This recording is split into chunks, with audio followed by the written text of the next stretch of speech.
Class 12 UP board के प्यारे विद्यार्थियों, स्वागत है आप सभी का शिवम लेक्चरर में। साहित्यिक हिंदी का पेपर है जो कि बोर्ड एग्जाम 2025 के लिए सबसे ज़्यादा इंपॉर्टेंट है, तो आप लोग वीडियो को पूरा अंत तक देखिएगा। पूरा पेपर एकदम अच्छे से आंसर के साथ आपको बताने वाले हैं। यदि आप वीडियो को पूरा अंत तक देखते हैं तो आपको 95 प्लस अंक लाने से कोई नहीं रोक सकता। समय 3 घंटे 15 मिनट होता है मेरे प्यारे बच्चों, और पूर्णांक होता है 100 का। यहाँ पर थोड़ा सा निर्देश देख लेते हैं। प्रारंभ के 15 मिनट परीक्षार्थियों को प्रश्न पत्र पढ़ने के लिए निर्धारित है। इस प्रश्न पत्र में 2 खंड हैं। दोनों खंडों के सभी प्रश्नों के उत्तर देना अनिवार्य है। तो सभी लोग वीडियो को कर देंगे लाइक, चैनल पर नए होंगे चैनल को सब्सक्राइब कर देंगे, वीडियो को शेयर कर देंगे। चलिए शुरू करते हैं। सबसे पहले खंड का प्रश्न नंबर 1 का है, निम्न में से महादेवी वर्मा की रचना है। दीप शिखा, धूप के धान, शिला पंख चमकीले, चंद्र प्रभा। तो महादेवी वर्मा की रचना है दीप शिखा, पहला ऑप्शन सही हो जाएगा। धूप के धान गिरजा कुमार माथुर की है। शिला पंख चमकीले सच्चिदानंद हीरानंद वात्स्यन अज्ञेय की है। और चंद्र प्रभा उपन्यास भारतेंदु हरिश्चंद्र का है।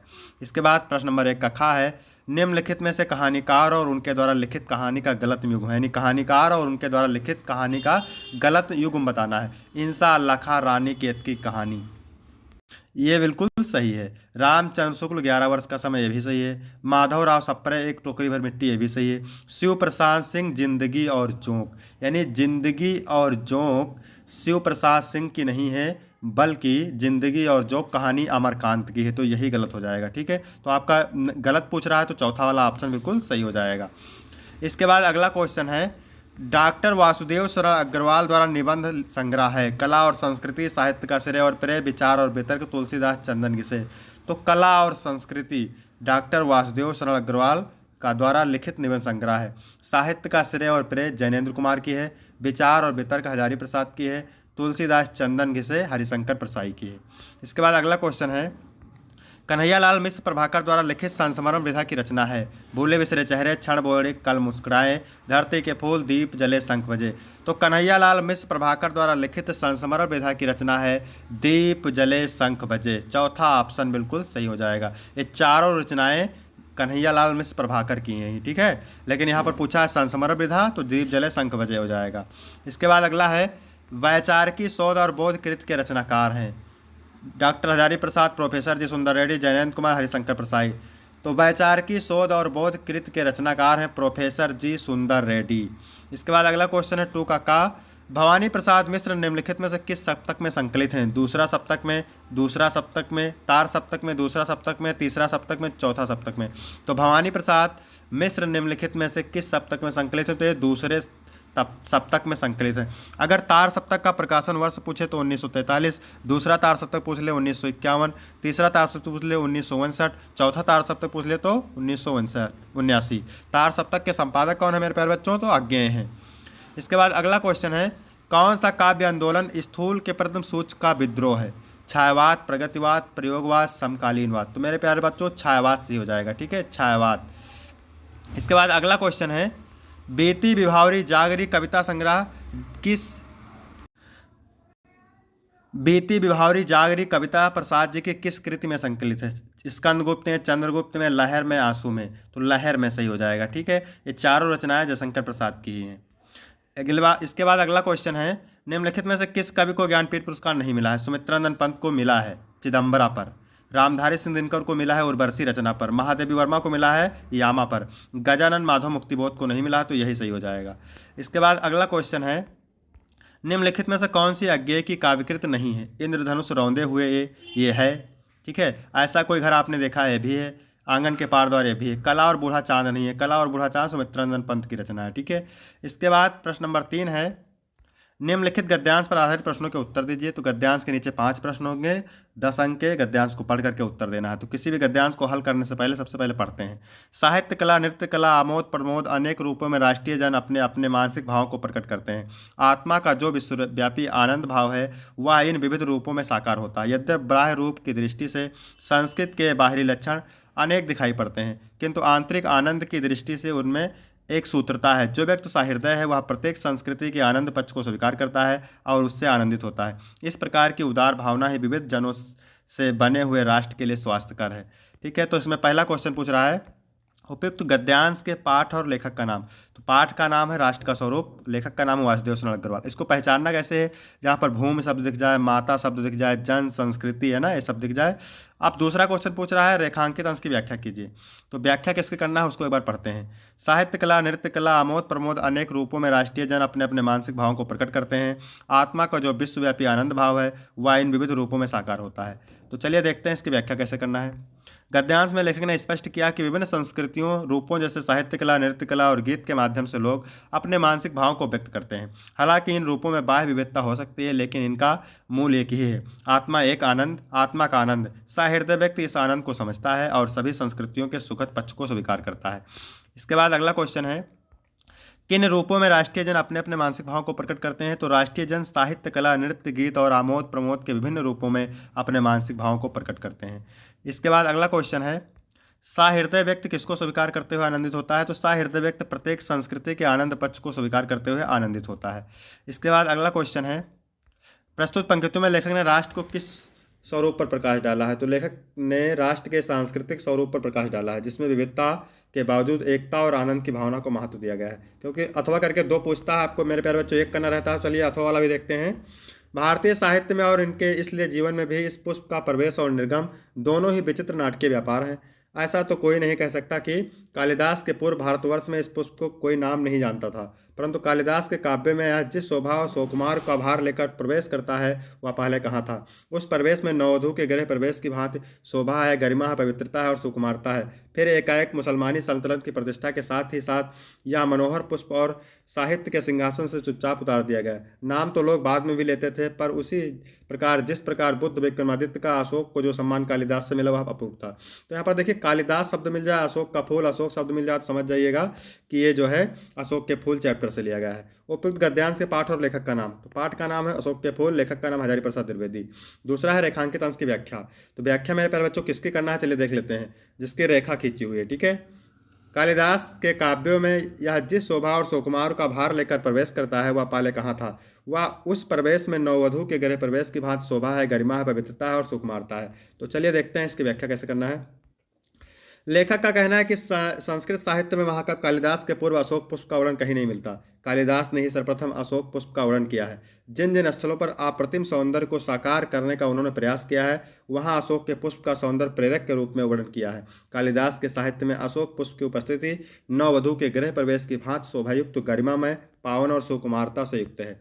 अगला क्वेश्चन है मेरे प्यारे बच्चों, अशोक का पुष्प कालिदास के महाकाव्य में किस प्रकार शोभा पा रहा है? तो अशोक का पुष्प कालिदास के महाकाव्य में नववधू के गृह प्रवेश की भांति शोभा पा रहा है। ठीक है, सारे उत्तर आपको पैराग्राफ में मिल जाएंगे। अशोक पुष्प का सम्मान किससे मिला? अशोक पुष्प को सम्मान कालिदास से मिला। इसके बाद अगला क्वेश्चन है, लेखक ने किसे विचित्र नाटकीय व्यापार बताया है? तो लेखक ने भारतीय साहित्य और भारतीय जीवन में अशोक के पुष्प के प्रवेश और निर्गम को विचित्र नाटकीय व्यापार बताया है। इसके बाद चौथा नंबर प्रश्न है, निम्नलिखित पद्यांश पर आधारित प्रश्नों के उत्तर दीजिए। मेरे प्यारे बच्चों 10 अंक का होता है। पद्यांश के नीचे 5 प्रश्न रहते हैं, आपको पद्यांश को पढ़कर उत्तर देना रहता है। तो मार्ग प्रेम को समझे हरिचंद यथारथ होते था है। भारतेंद्र हरिचंद कहते हैं कि प्रेम के मार्ग को भला इस संसार में कौन समझ सकता है जो वास्तविक रूप में होता है।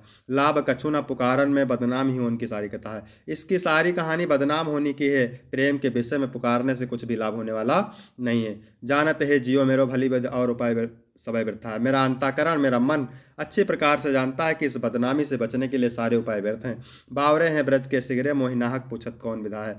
ठीक है, ब्रज के समस्त लोग बावले हो गए हैं और यह सब कुछ जानते हुए भी अकारण मुझसे मेरे दुख का कारण पूछते हैं।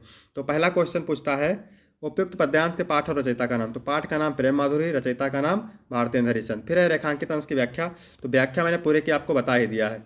अगला क्वेश्चन है, प्रेम की सारी कथा क्या होने की? तो प्रेम की सारी कथा बदनाम होने की, अभी आपने पढ़ा था। प्रेम को पुकारने में क्या लाभ है? तो प्रेम को पुकारने में कोई लाभ नहीं है, क्योंकि प्रेम को पुकारने से बदनामी मिलती है और बदनामी दुख का कारण होती है। इसके बाद अगला क्वेश्चन है, ब्रज के सभी लोग क्या हो गए? तो ब्रज के सभी लोग पागल हो गए। अथवा करके 2 है, आपको 1 करना है। चलिए इसको भी देखते हैं। आए हो सिखावन को जोग मथुरा तो पे।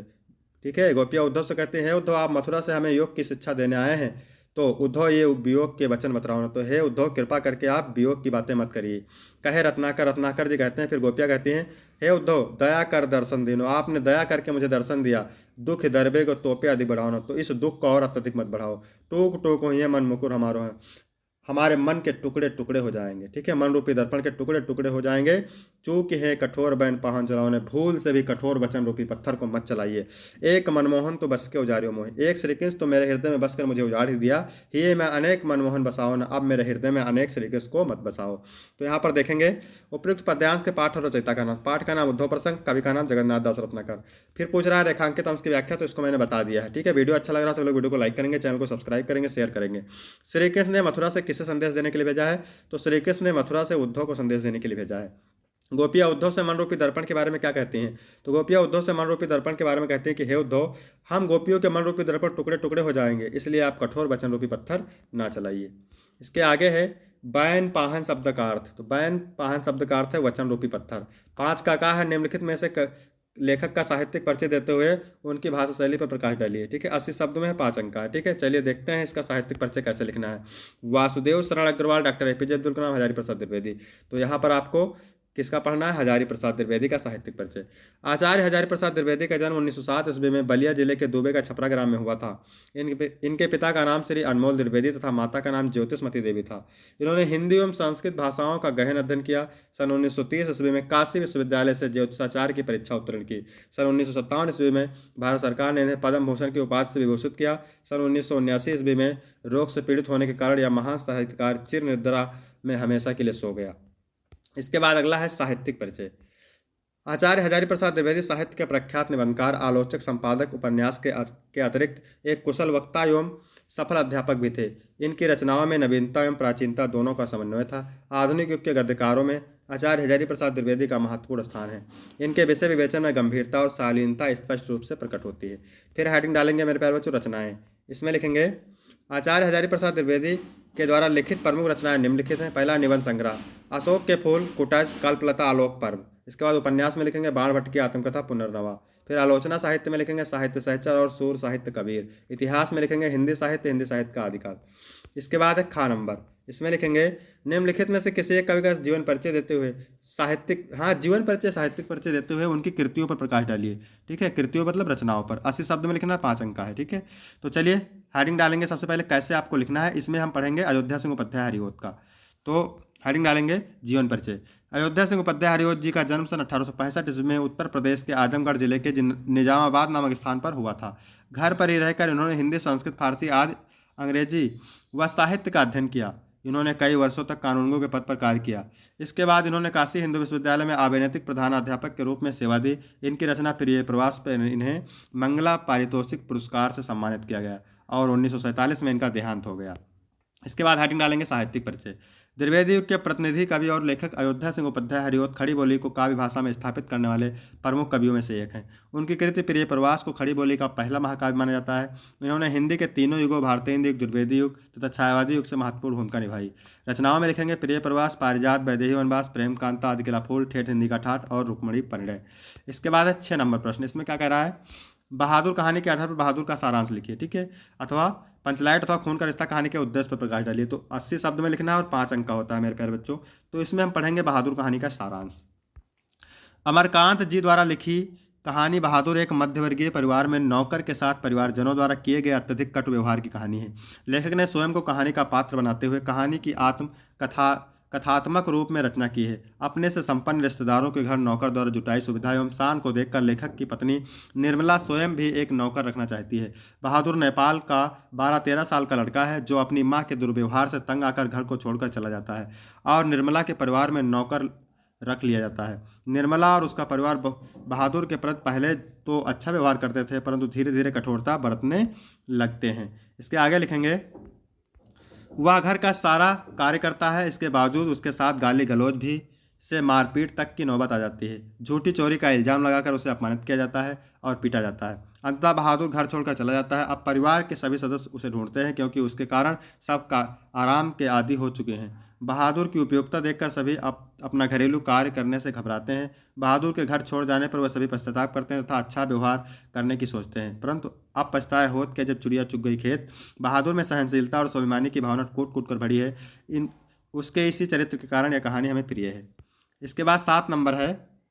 स्वपठित खंड काव्य के आधार पर एक खंड काव्य के एक प्रश्न का उत्तर दीजिए 80 शब्द में और 5 अंक का, ठीक है। तो ये अलग अलग जिलों के लिए अलग अलग खंड काव्य होता है, तो इसे आप तैयार करेंगे। इसके बाद है खंड खा। इसमें 8 नंबर का नंबर है, निम्नलिखित संस्कृत गद्यांशों में से किसी एक का संदर्भ सहित हिंदी में अनुवाद कीजिए, ठीक है। तो अथेका शकुनी, इसके बाद पश्चियों ने सर्वेशा माने सभी के मध्य आशय ग्रहणार्थ माने आशय जानने के लिए त्रिकृत्वा आश्रायवत 3 बार सुनाया। ततः एका काका उत्थाय, तब एक कौवा उठ करके कहा, तिष्ठ तावत जरा ठहरो, अस एतस्मिन् राज्याभिषेक काले योम रूपम मुख्य कुरुद्धस चा कीदृशम भविष्यत। यानी इस राज्याभिषेक के समय इसका मुख इस प्रकार है, तो क्रोध के समय यह कैसा होगा। अनेन ही क्रुद्धेन, इसके क्रोध होकर अवलोकिता माने देखने से, वयम तप्त कटाए, हम सभी गरम कढ़ाई में प्रक्षिप्त स्थिला माने डाले गए तिल की भांत यू तत्र तत्रो घनच्छा, जहाँ के तहाँ जल जाएंगे। ईदृश्यो राजा मह्यम नो रोस्ते, यह राजा मुझे अच्छा नहीं लगता। प्रस्तुत गद्यांश हमारी पाठ्यपुस्तक संस्कृत के जातक कथा पाठ के उल्लूक जातकम खंड से अवतरित है। यहाँ पर अथवा वाला देख लेते हैं मेरे प्यारे बच्चों। सप्तदश वर्षाण यावत् अमृत प्राप्य उपायम चिंतयन मूल संक्रम ग्रामाद ग्राम नगरम नगरम वनाद वनम पर्वतान पर्वत भरमत परम नाविंदतरम तृप्तम अनेकेभ्यो विदभ्या व्याकरणम वेदांत आदि शास्त्राणि योग विद्या च आशिक्षित नर्मदा तटे च पूर्णनंद सरस्वती नामना सन्यासिना सकाशा सन्यासम गृहीतवान दयानंद सरस्वती इति नाम च अंगीकृतवान। प्रस्तुत गद्यांश हमारी पाठ्यपुस्तक संस्कृत के महर्षि दयानंदा नामक पाठ से अवतरित है। इसका अर्थ देख लेते हैं। मूल शंकर 17 वर्ष तक की अमरता प्राप्त के उपाय पर विचार करते हुए गांव गांव शहर शहर वन वन पर्वत पर्वत घूमते रहे, किंतु अधिक संतुष्टि नहीं पा सके। अनेक विद्वानों से व्याकरण वेदांत आदि शास्त्र का तथा योग विद्या सीखी। इन्होंने नर्मदा तटी नदी के तट पर पूर्णानंद सरस्वती नाम के सन्यासी से संन्यास ग्रहण कर दयानंद सरस्वती नाम अंगीकार किया। इसके बाद है मेरे प्यारे बच्चों अगला 8 का खा। निम्नलिखित संस्कृत पद्यांशों में से किसी एक का संदर्भ सहित हिंदी में अनुवाद कीजिए। सौने घना नाम पलवगा प्रबुद्धा विहाय निद्रा चिन्ह सन्निरुद्राम अनेक रूप आकृत वर्णनादा नवा अम्बुधारा विहता नंदन। ठीक है, तो अनेक रूप आकृत वर्णनादा माने अनेक रूप आकृत वर्ण और स्वर वाले। ठीक है, चलिए इसका अर्थ पहले देखते हैं। अनेक रूप आकृत वर्ण और स्वर वाले मेघों की गर्जना से बहुत समय तक रुकी हुई नींद को त्याग कर जागे हुए मेढक जल की धारा से चोट खाकर बोल रहे हैं, अर्थात शब्द कर रहे हैं। संदर्भ लिखेंगे। प्रस्तुत श्लोक हमारी पाठ्यपुस्तक संस्कृत के ऋतुवर्णम नामक पाठ से के वर्षा खंड से अवतरित है। फिर अथवा वाला देखते हैं। ना चोरहार ना राजहार ना भ्रतभाज्यम ना चाभार कर व्यय कीर्ते वर्धते योम नित्यम विद्याधनम सर्वधनम प्रधानम। यानी विद्याधनम सर्वधनम प्रधानम, विद्या रूपी धन सभी धनों में श्रेष्ठ है। ना चोरहार ना चोर चुरा सकता है, ना राजहार ना राजा छीन सकता है, ना भ्रतभाज्यम ना भाई बांट सकता है, ना भारकर ना बोझा बनता है। व्यय कीर्ते वर्धते योम नित्यम, जितना हम व्यय करते हैं दूसरों को बांटते हैं नित्य उतना ही बढ़ता रहता है। ठीक है, इसके बाद है संदर्भ देख सकते हैं आप। इसके बाद 9 नंबर है। निम्नलिखित में से किन्हीं 2 प्रश्नों के उत्तर दीजिए। मूर्खाणाम कालम कथम गच्छत। तो मूर्खाणाम कालम व्यसनेन निद्रया कलहेन व गच्छत। दयानंद भगिनी कथम पंचत्वम गता। दयानंद भगिनी विसूचकया पंचत्वम गता। इसके बाद अगला क्वेश्चन है। चीन भारत मैत्री कदा संभूता। चीन भारत मैत्री से जवाहरलाल नेहरू महोदय से प्रधानमंत्री काले संभूता। संस्कृत साहित्य अनुशीलनेन के गुणा सज्जायन्ते। संस्कृत साहित्य अनुशीलन दया दानम शौचम उदारम इत्या गुणा आदि सज्जायन्ते। इसके बाद है संयोग रस अथवा करुण रस।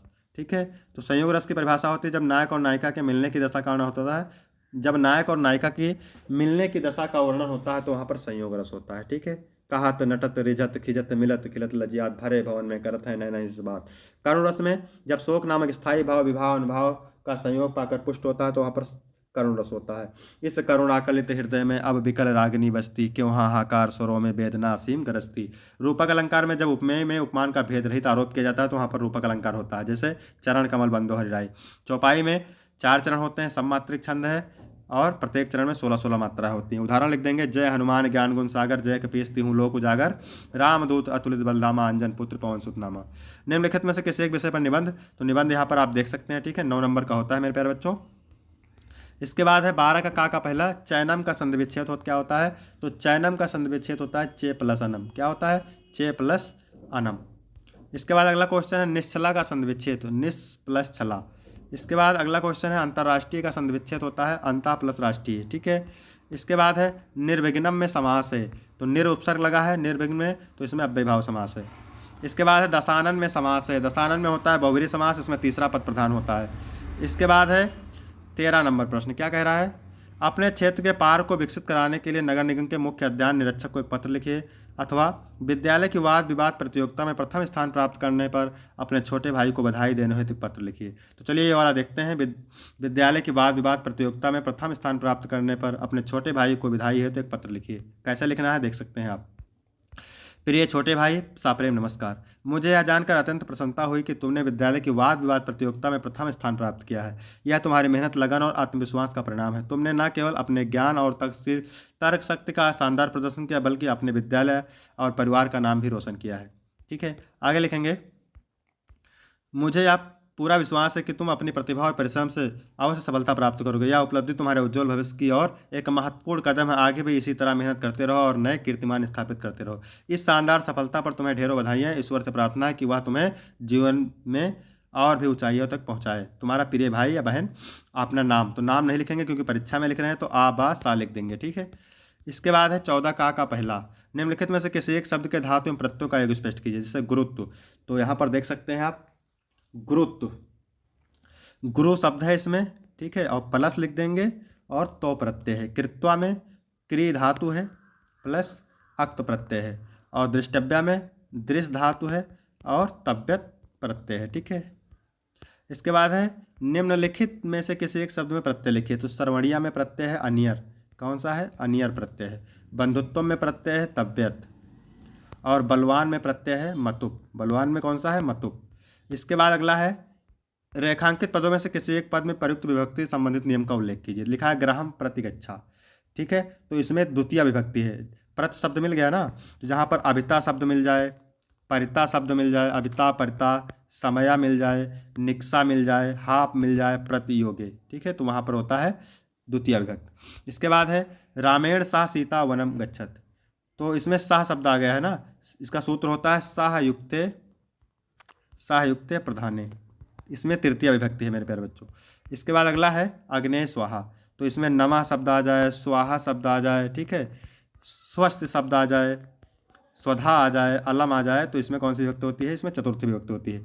तो यहाँ तक वीडियो कंप्लीट होता है। वीडियो कैसा लगा? वीडियो अच्छा लगा तो वीडियो को लाइक करेंगे, चैनल को सब्सक्राइब करेंगे। फिर मिलते हैं आपको अगले वीडियो में, तब तक के लिए जय हिंद, जय भारत।